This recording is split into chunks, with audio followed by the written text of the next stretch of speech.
we are much further along than we think we are in the Black community. I think we've had a narrative for so long, Black people don't go to therapy, church people don't go to therapy, but when you get in a room and ask people, you see so many hands. And so I want to encourage you all to share your stories of what it means to you to be in therapy, about your successes in therapy, because things have changed a lot, and I think people are sometimes surprised at how many people are connected to it. So as she said, my name is Dr. Anita Phillips. I'm a therapist, a minister, and a professor. And minister is a nice way of saying preacher. Any of those could show up today. I make no promises on which one of those is going to be here, maybe a little bit of everybody.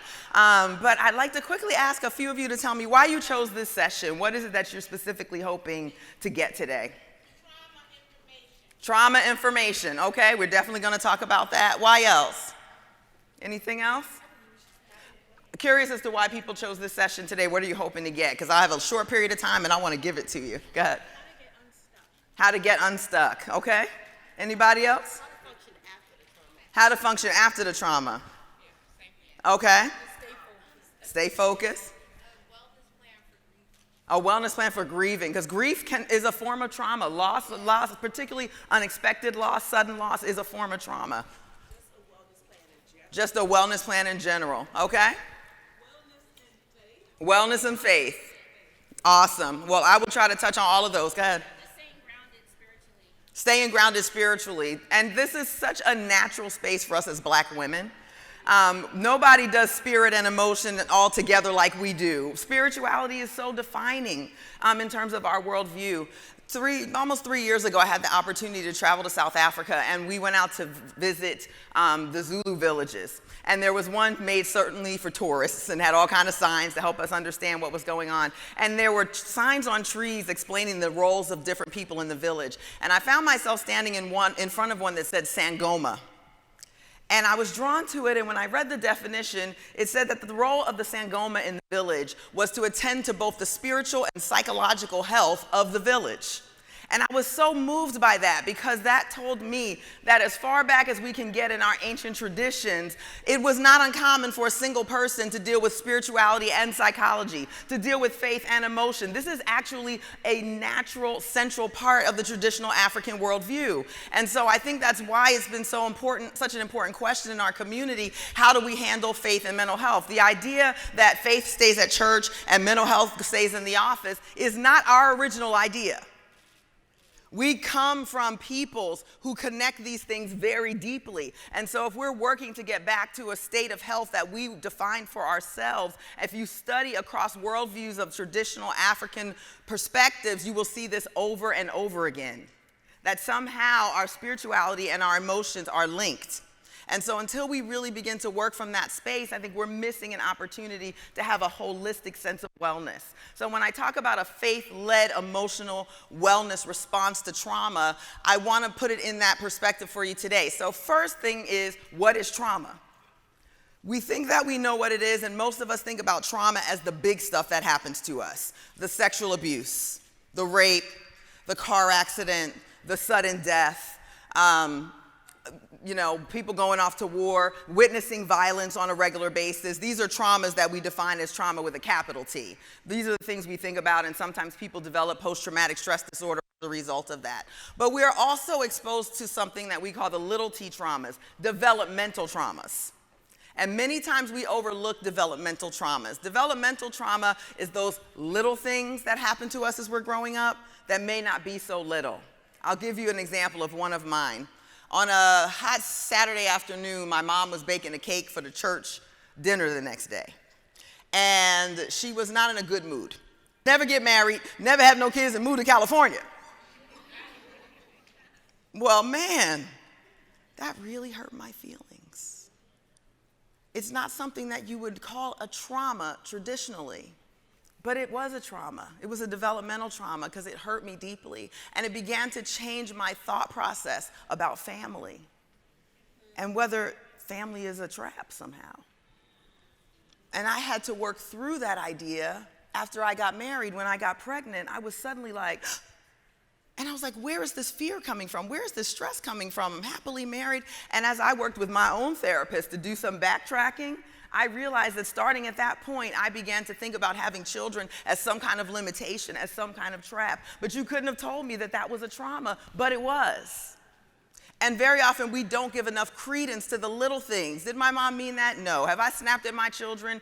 Unfortunately, yes. And I've been better about apologizing probably than my mom did, but that generation wasn't big on the apology.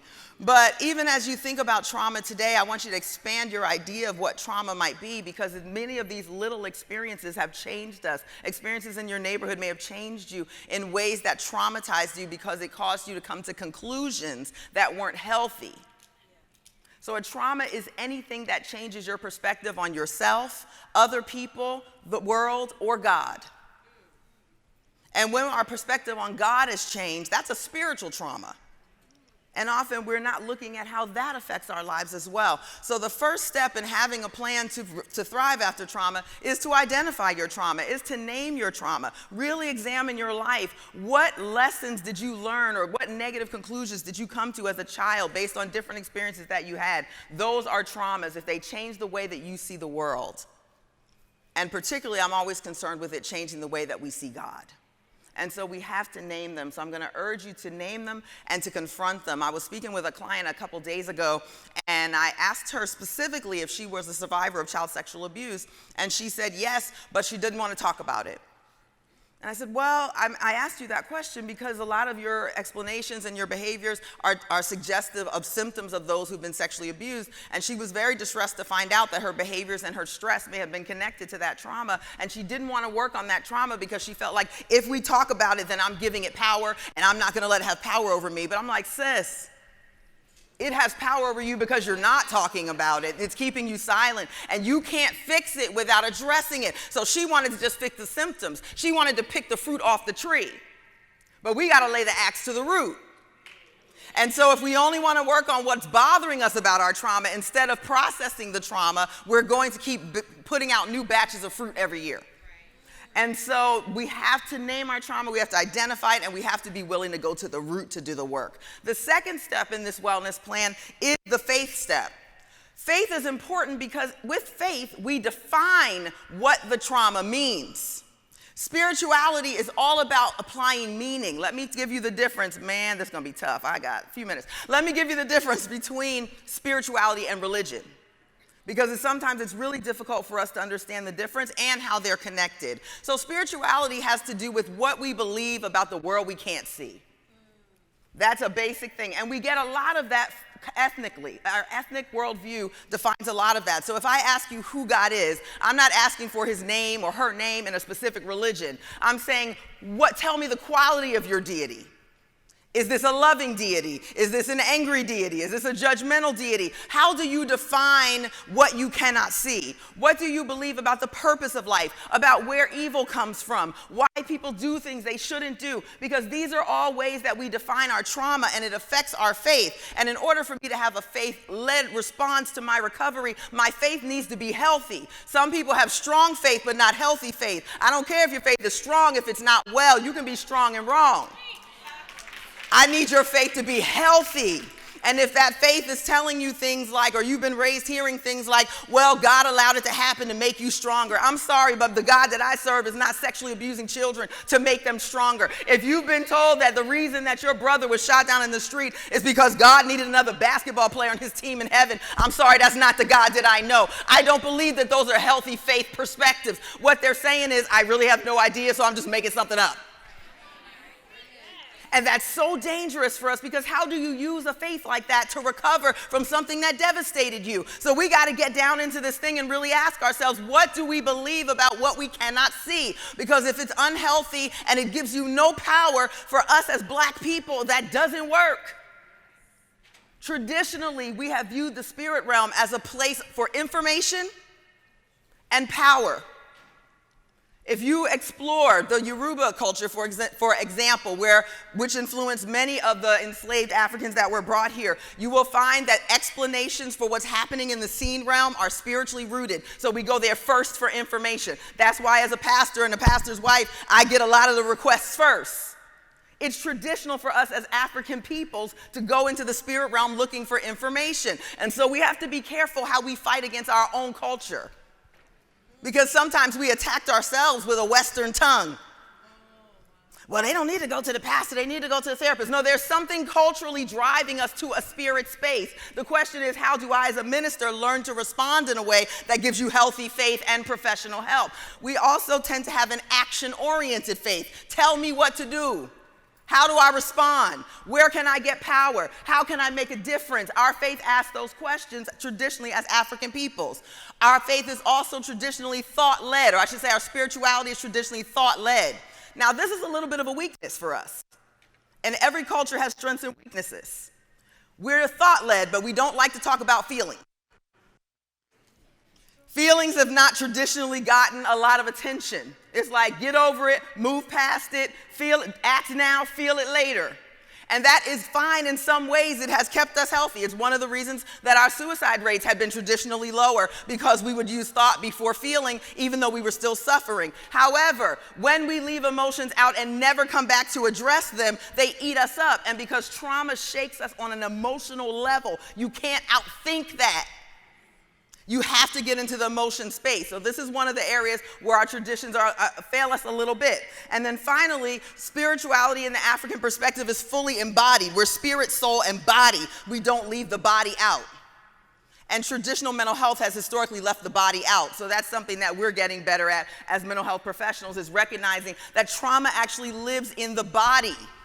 So our responses out of our trauma feels automatic because it's in our nervous system and it's our physical body. And so we have to be willing to go into those spaces to address it. So yoga is a way of addressing it. Somatic therapies are a way of addressing it. There's a therapy that is very effective called eye movement desensitization and reprocessing, or EMDR, and that's a very powerful therapy. So as you're stepping out, if you're a trauma survivor looking for therapies, spiritually and naturally going to deal with the body works for us, because we're body oriented. Does that make sense? And so our spirituality tends to be based in this way. Now, religion, think of spirituality that I just described. Spiritually focused for information, holistic, action oriented, thought led, and embodied. That's our spiritual perspective. Now, think of that as like a mannequin, and then religion is like the outfit I put on it.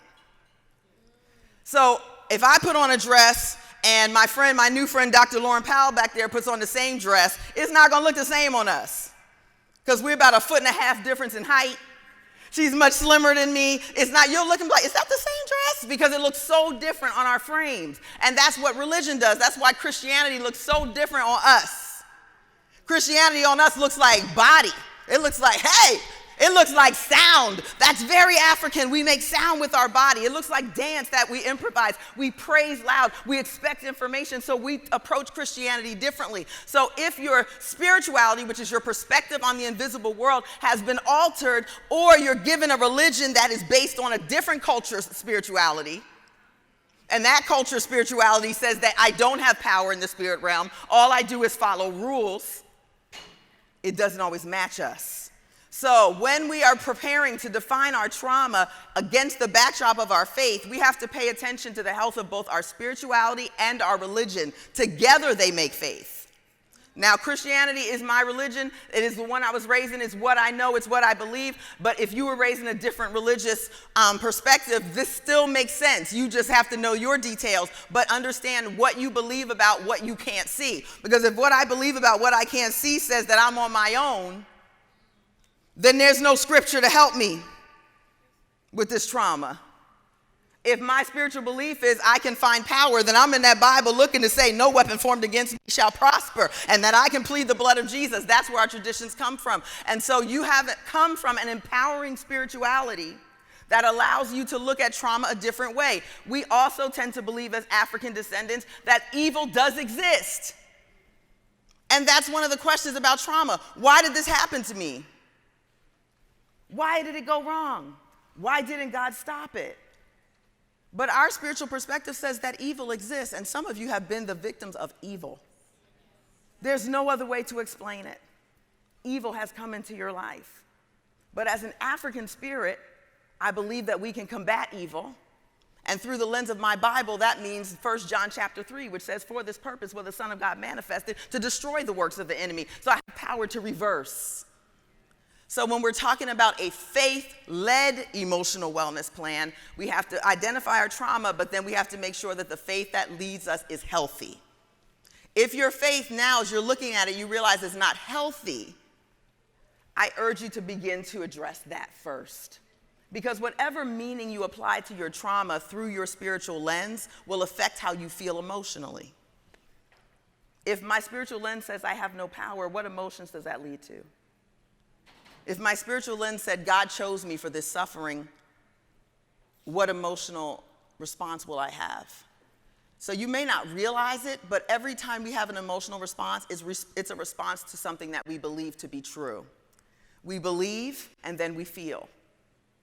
We believe, and then we feel. And so we have to ask ourselves, what do I believe? Then what do I believe my word says for me? My word says about emotion. Christianity has had the widest impact on Black Americans, and so I find that many people are struggling through the lens of Scripture to understand this. My Bible says in Hebrews chapter 4, verse 15, that Jesus came because of how I feel. And we never really give credit for that.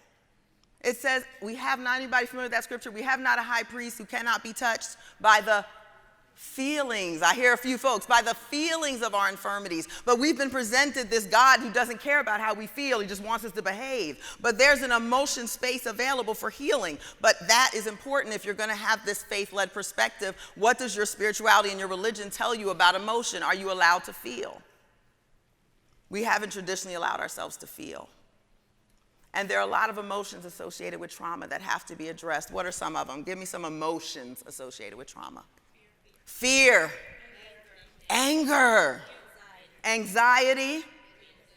What was that?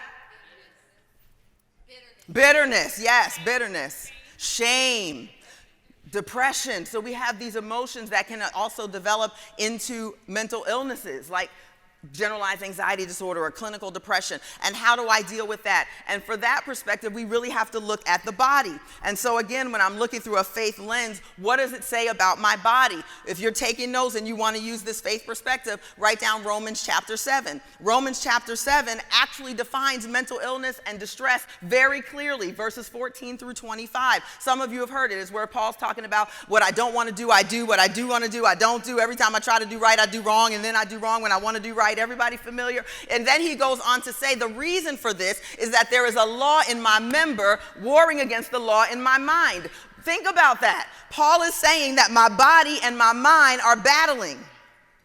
Anybody ever feel like your body and your mind were at war? So if anybody ever tells you mental health distress is not in the Bible, Romans 7, 14 through 25. My body, which includes my brain, is warring with my mind. Your brain and your mind are not the same thing. If your faith is teaching you that you can use your mind to outthink everything, that's not a healthy faith. And we've been presented a God that wants to punish us for our symptoms when really there's a God who wants to heal the child, not kill the adult, not punish the adult. That's unhealthy faith. And I'm speaking from as a minister, but also personally, I had to develop in my faith in that way because I'm like, God, all these things I'm doing wrong, why don't you just hit me with lightning or something? You know, and the Holy Spirit said it to me. I don't want to hurt you, I want to heal you. You're still 7 in my eyes. You're still 10 in my eyes. That thing that happened to you, I'm in that space with you. So while you're punishing yourself, we need to fix that because that's an unhealthy faith. Every time you attack yourself, go back to what your faith says. How does God feel about you? How does God feel about you? Any arm wrestling between my faith and my mental health means that I have something going on that I'm misunderstanding about God. Check that definition. And I don't believe anybody would have hung out in here today if they didn't want to hear something about how their faith is connected, because it was in the title. So, it's a really important thing because it hasn't always been presented to us that way. So once we've named our trauma, and you may name many, and we have committed to getting our faith healthy, and then address our emotions from that perspective, we do need more than our spiritual tools. We have more opportunities. We have therapy. We have therapy. How is faith and therapy connected? I say it this way. Prayer is a weapon. Therapy is a strategy. Prayer is a weapon. Therapy is a strategy. if any of you come from very, very, very kind of strict church traditions like I do, I was raised Pentecostal. Holiness. Holiness. We weren't allowed to do nothing. Hun, no secular music, no makeup. I came from the hardcore space. So therapy? That's a no. But I had a mentally ill sister. And so that was a lot of chaos in our family. Is this demonic? Is it something biological?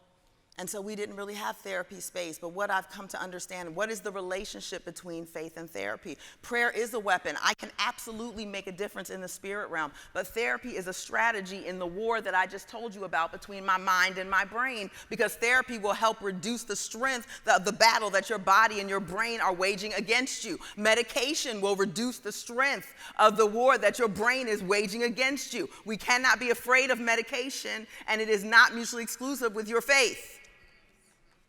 I'm going to say that again. We cannot be afraid of medication, short term or long term, because it is not mutually exclusive with your faith.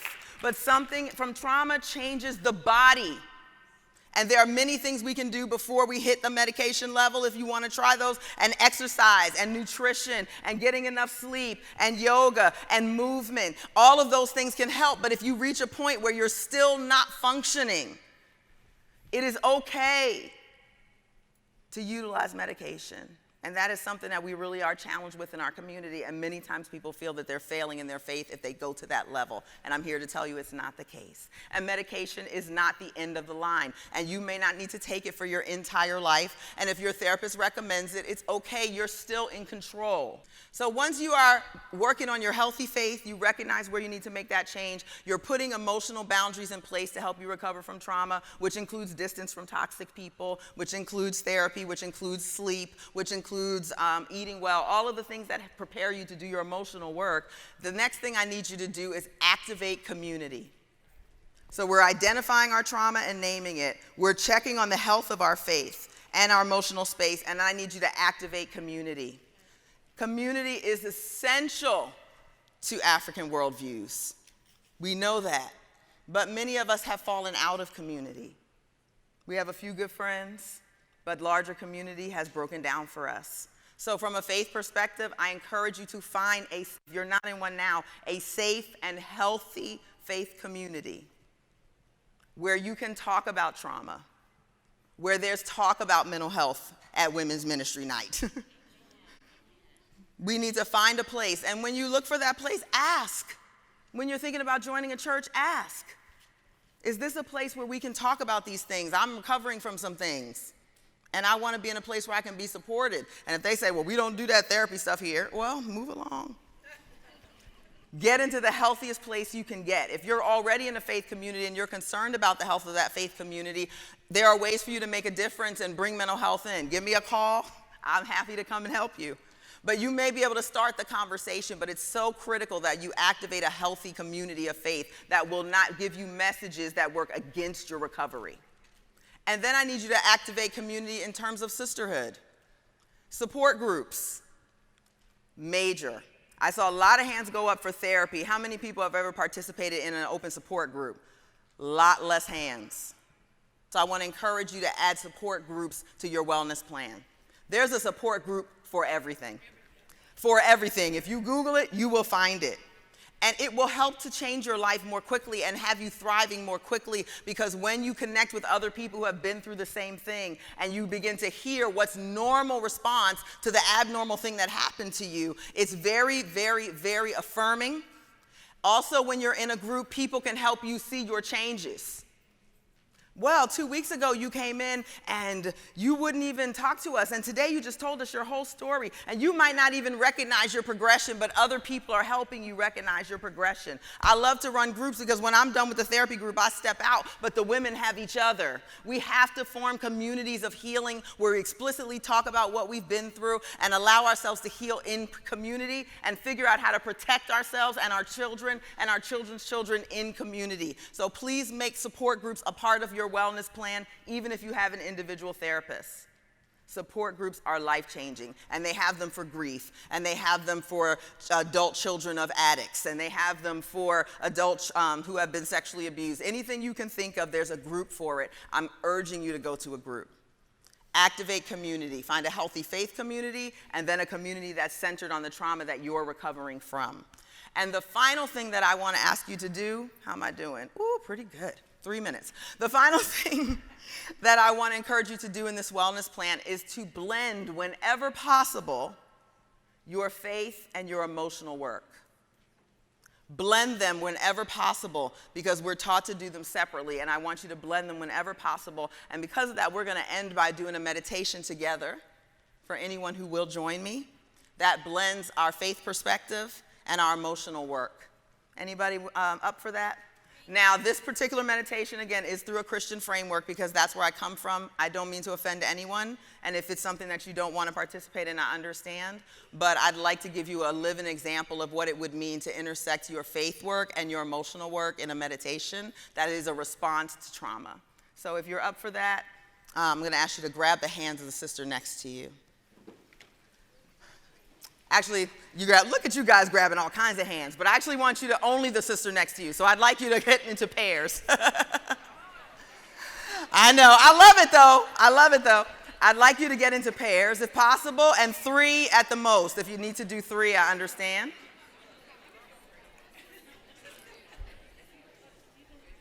Three at the most. And I may have 2 minutes for a question at the end of this, but I know I'm supposed to wrap up at 12:30. So 3 at the most. I want you to turn and face them. Take both hands so you're really, really with her.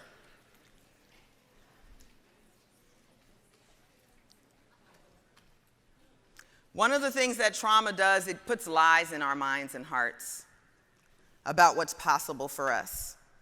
And we carry those lies into every challenge in our life.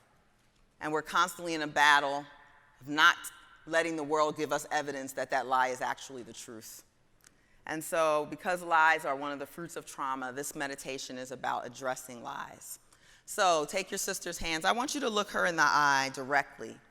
15 seconds. Don't break eye contact. I want you to look at her. I know it's tough, but we hardly ever take a moment to really see another woman. And we rarely take a moment to really let her see us. So I want you to look her in the eye. I want you to try to see her, but I also want you to let her see you. Now that you've had that moment to connect, keep holding her hand, but I want you to close your eyes. I want to tell you or remind you of a story about Jesus. The last 3 words that Jesus spoke on the cross were these: "It is finished." He didn't say it was finished because his fight was over. He said it is finished because he was moving the fight. As a human being, he had completed everything he could do. He had been obedient to God. He had taken care of his family. He had been betrayed by friends. He had been beaten to death. He had put his blood, sweat, tears literally in what it was that he believed he needed to do. And so everything that he could possibly do as a human being was done. He said, finished. And many of you are in that situation. You're fighting some battle in your life, and you have done literally everything you can think of. There isn't anything else you can come up with. And so the words for that now is, "It is finished." When he said that, he got off the cross and his soul went down into hell. So he actually moved the fight from the earthly realm into the spiritual realm. That's what we're about to do. And when he got down there, he confronted the devil directly, and the Bible calls the devil the father of lies. So he went down there to address a lie. And that's also what we're about to do. I want you to get your current most difficult fight in your mind. You may be fighting a health diagnosis. You may be fighting for your child. You may be fighting depression or anxiety. You may be fighting a financial fight. You may be owning a business that's struggling. You may be in school trying to finish and it looks like it's not going to work out. Whatever fight you're fighting, I want you to get that fight in the front of your mind. And I'm going to ask you a very difficult question. If you were to lose that fight, what do you think that might say about you? If you lost that fight, what truth are you afraid it would speak about you? I'm a failure. I'm a bad mother. I'm trapped. I'll always live paycheck to paycheck. No good man will ever pick me. I'll be alone. What lie scares you the most about losing this fight? Because we can't defeat fear until we call out its name. Whatever lie is trying to make itself your truth, I want you to get that in your mind right now. Recognizing that, I'm going to ask you to listen to your spirit for the actual truth. What truth comes up in your spirit to combat that lie? I am powerful. I have a purpose on this earth. I can make a difference in my children's lives. I'm worthy. I will break this pattern in my family. I will live. Once you have that truth from your spirit that is going to combat that lie, I want you to repeat it in your own mind 4 times.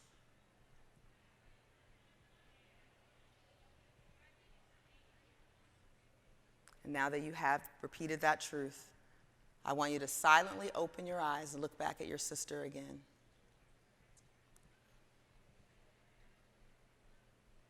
See the winner in her eyes. Let her see the winner in yours. Tell her your truth out loud. I am. Say it out loud.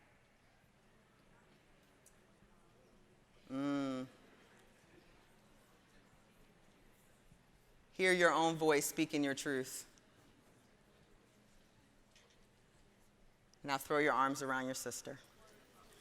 Hold on to her for 20 seconds. 20, 19, 18. Don't let her go. 17, 16. Squeeze her tighter. 15, 14, 13, 10. Harder, tighter. 9, 8, 7. Strong arms. 6, 5, 4, 3, 2, 2, 2, 2, 2, 1. I love you, ladies. Thanks for spending a half an hour with me.